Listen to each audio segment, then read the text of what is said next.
ফেরেশতারা হচ্ছেন মহান আল্লাহ তাআলার সবচাইতে সম্মানিত সৃষ্টি।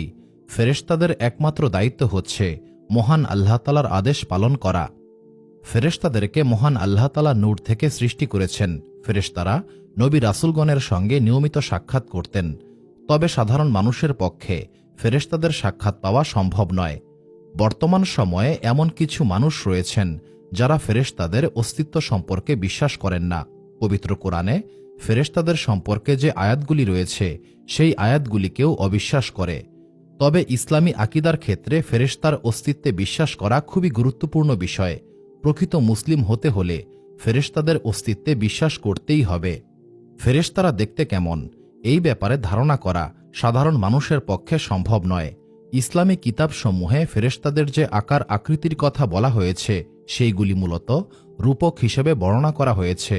ফেরেশতারা মহান আল্লাহ তাআলার আদেশে যে কোনো রূপ ধারণ করতে পারেন। মহান আল্লাহ তাআলা অসংখ্য ফেরেশতা সৃষ্টি করেছেন। এই সকল ফেরেশতার মধ্যে প্রধানতম চারজন ফেরেশতা হচ্ছেন জিব্রাইল আলাইহিসসালাম, মিকাইল আলাইহিসসালাম, ইসরাফিল আলাইহিসসালাম এবং মালাকুল মউত আজরাইল আলাইহিসসালাম। এই চারজন ফেরেশতাকে মহান আল্লাহ তাআলা ভিন্ন ভিন্ন দায়িত্ব দিয়েছেন। মিকাইল আলাইহিসসালাম বৃষ্টি বর্ষণ করেন এবং খাদ্য বন্টন করেন। ইসরাফিল আলাইহিসসালাম মুখে শিঙ্গা নিয়ে মহান আল্লাহ তাআলার আদেশের অপেক্ষা করছেন।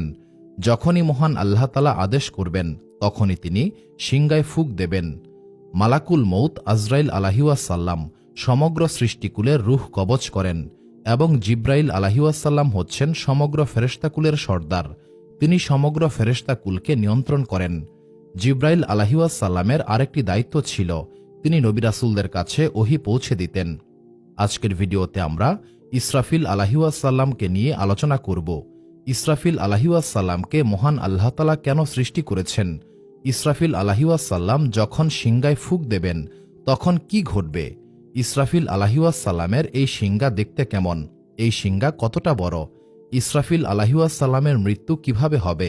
এই সমস্ত বিষয়গুলিকে আমরা পবিত্র কোরআন এবং হাদিসের আলোকে জানার চেষ্টা করব। মূল কাহিনী শুরু করার আগে ভিডিওটি লাইক করে চ্যানেলটি সাবস্ক্রাইব করুন। এই ভিডিও সম্পর্কে আপনার যে কোনো মতামত কমেন্ট করে জানাতে ভুলবেন না। চলুন শুরু করা যাক।